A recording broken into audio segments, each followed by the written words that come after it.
Good morning and good afternoon or good evening, wherever you are in the world, and it's Christmas Eve. In fact, it's very close to Christmas here in Tassie. It's 7 o'clock in the evening, and it's 9 o'clock in Les Sables So it's starting to get hot here. We're going to go through a heat wave for Christmas, which is kind of interesting. Australia's boiling and getting up to about 40 degrees or something, starting Christmas Day for 3 days or something in the southern states and so on. Anyway, all part of the fun. Lots of things going on again for GGR. Guy Waits is back on the tracker over here and on his way out of Cape Town.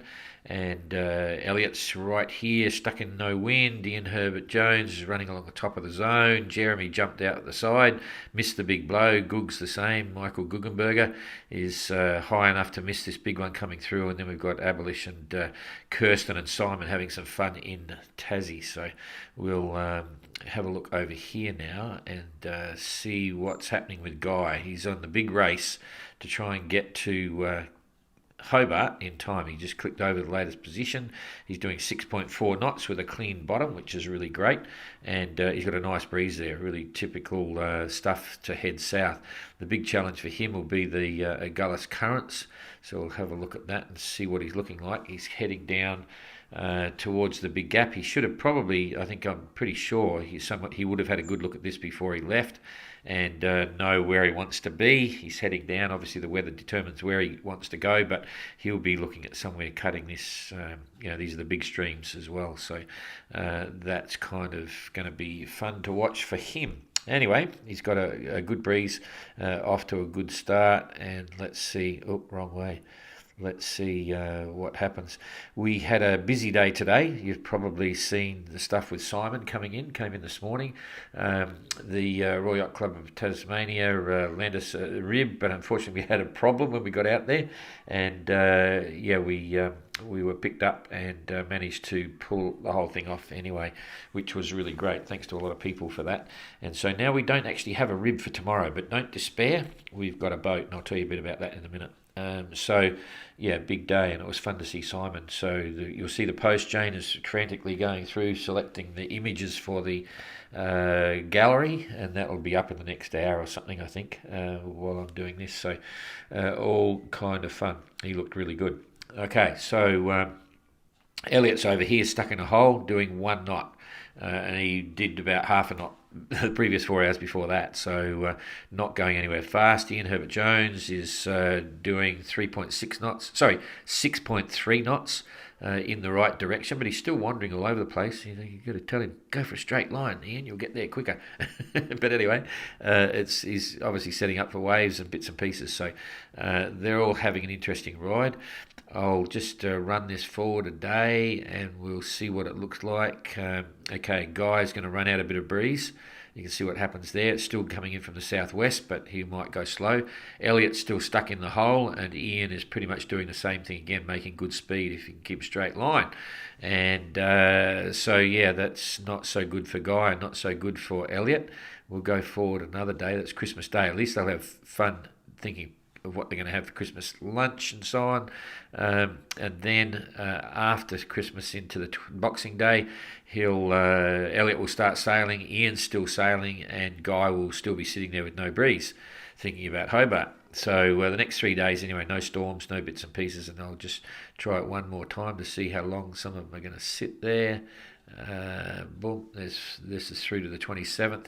Elliot and Ian are fine. Guy, so let's hope he's managed to squeak through and hook up to some of this. So all good at the back end of the fleet. No surprises there. So now coming across to Jeremy and Michael Goog. Jeremy's having a pretty good run. He picked up a bit, 5.3 knots. And Captain Goog is high enough to miss the majority of this, 5.4 knots.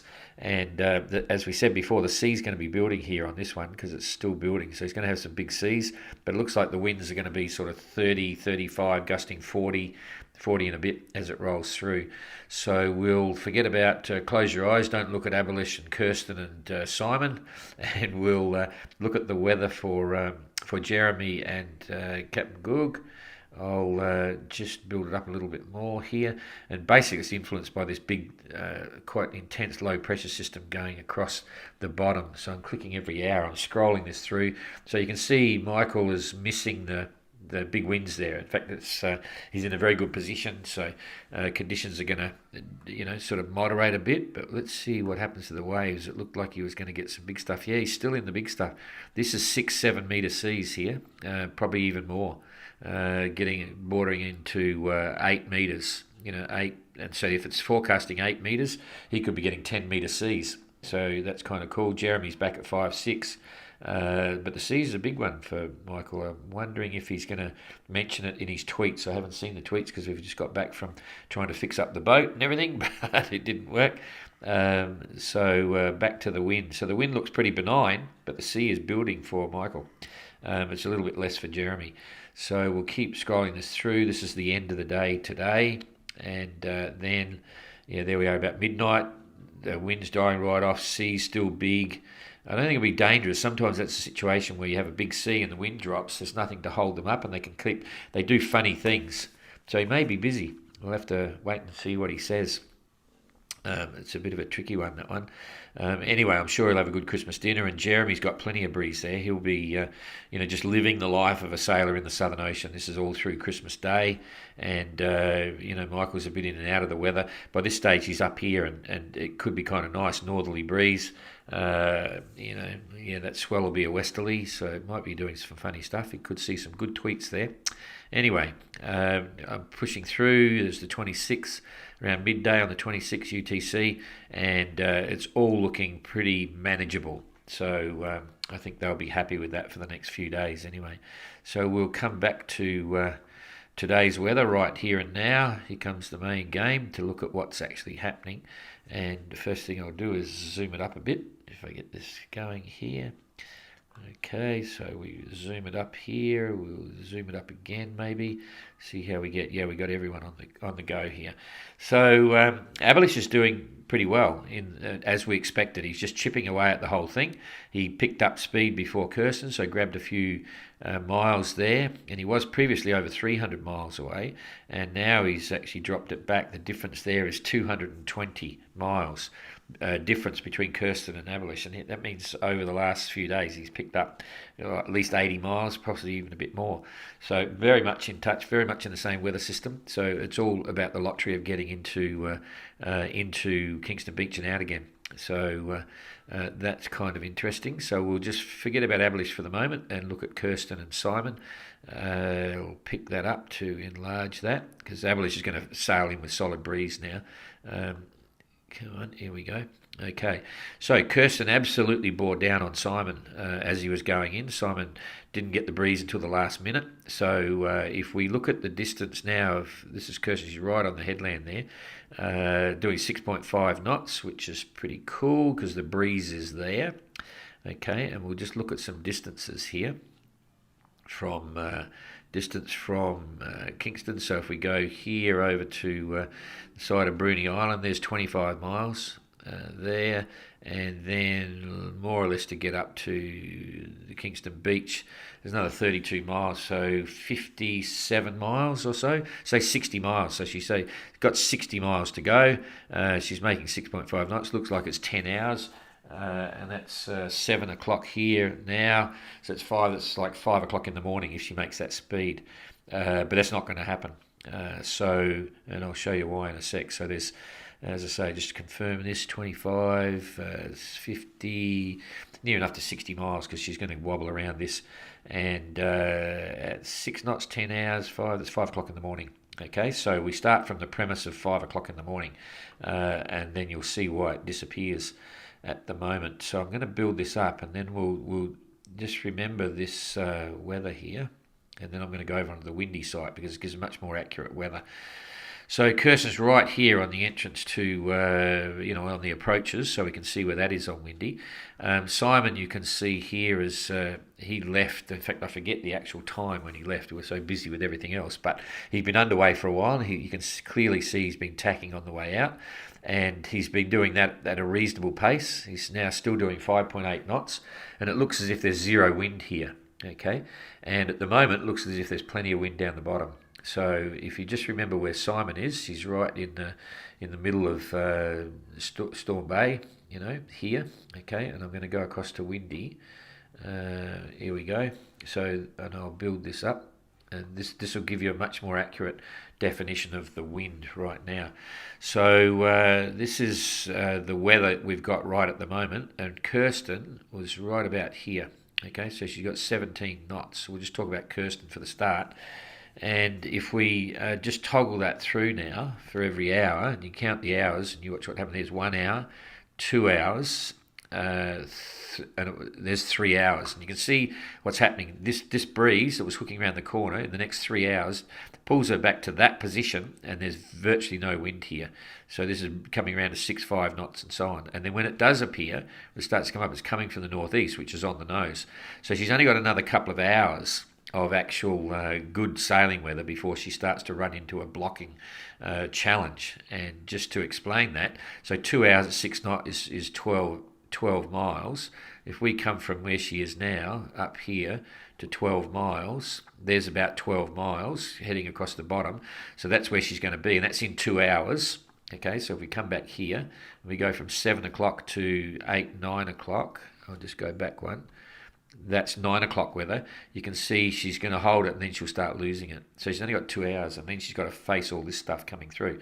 So let's say in 2 hours she's across here, getting 7 knots, and we click it through. Now she's turning the corner. As soon as on the 3rd hour, she's got headwinds. Okay, 10 knots. This is directly from where she wants to go. She wants to come back up into here. Right, so she's going to have light headwinds and be tacking, boom, boom, boom, boom, which is going to slow her down dramatically, boom, boom, boom, like this. So if she was doing straight line sailing at 6 knots, it was going to be 5 o'clock in the morning, tomorrow morning. And let's just see what happens as we click through. And you can imagine her sailing up the coast to windward now. The headwinds are increasing. This is at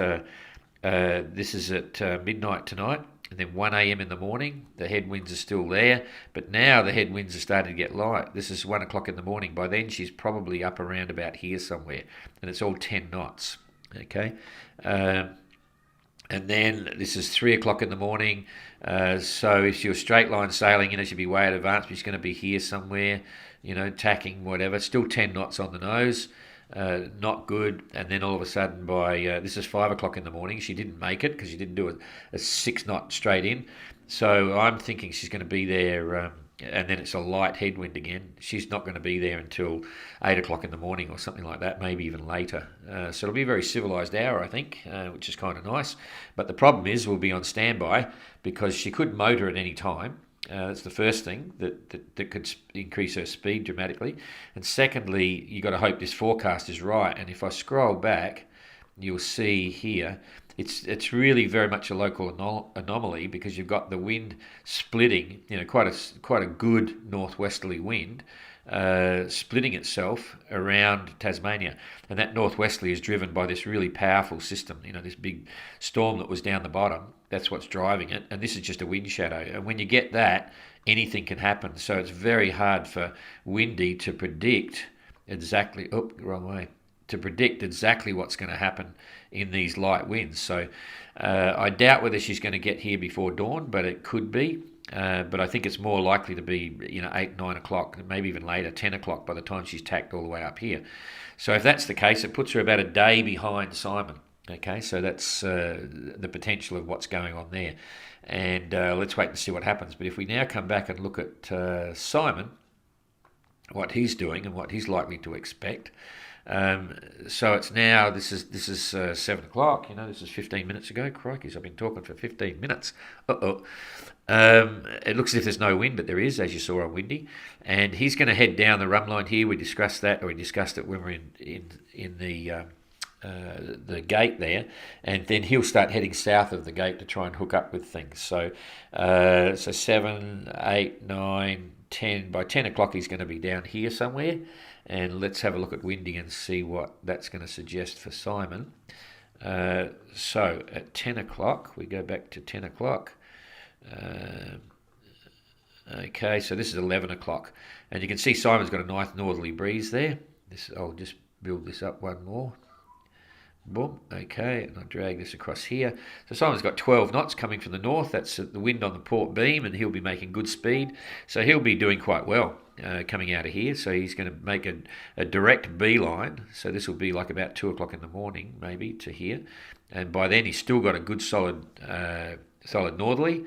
He's going to be doing 6 knots, 6.5 knots, maybe even more, and making a good go of it. But then it's going to drop really quickly. Now, how far will he get by, this is at 6 o'clock tomorrow morning, and I reckon by 6 o'clock tomorrow morning he'll just hold this slot down here. So he'll keep sailing, but it might not be fast. But he's got a clean getaway. So by the time Kirsten gets in, he's going to be really out there, and I'll give you a distance guess on this. I'd say by the time Kirsten gets in, Simon is going to be, if we say from there, not working here, Simon's going to be way out here somewhere, 40, a bit more than that. Let's see. So just looking at the size of Tassie there, he's going to be probably around about here. Yeah, there's probably going to be back to 100. It'll be over 100 miles. So by the time Kirsten gets in, he will have made ground on Kirsten, because Kirsten was 100 miles behind him, and I reckon he's going to be 125 miles out by the time Kirsten turns around and gets on her way to leave, and that's another challenge for Kirsten as well. So the tables could be turning again, but at least they're in the same weather and they're not that far away, so it's all fun. Yeah, we'll be going out tomorrow. In a yacht, okay? It's too hard to get another rib, so Jackie and Alex will take us out in Rasulka, and that'll be kind of fun. It's a beautiful yacht, Jackie and Alex and John and Sally here, the place where we're staying now, they actually did the interviews with Captain Coconut when he sailed through last on his way to Les Sables d'Olonne, and they met all of the entrants in 2018 as well in the last GGR. So great fans, so thanks for all that. And we'll look forward to seeing Kirsten tomorrow. I'll update this again in another 5 hours or so, just to give an update on Kirsten and the ETA, and then again first thing in the morning. But we'll see, we might be on the yacht by then. We've got a few miles to go before the entrance. So have a good Christmas Eve for all those that are getting it, and we'll look forward to keeping in touch and see how Kirsten comes into Kingston Beach.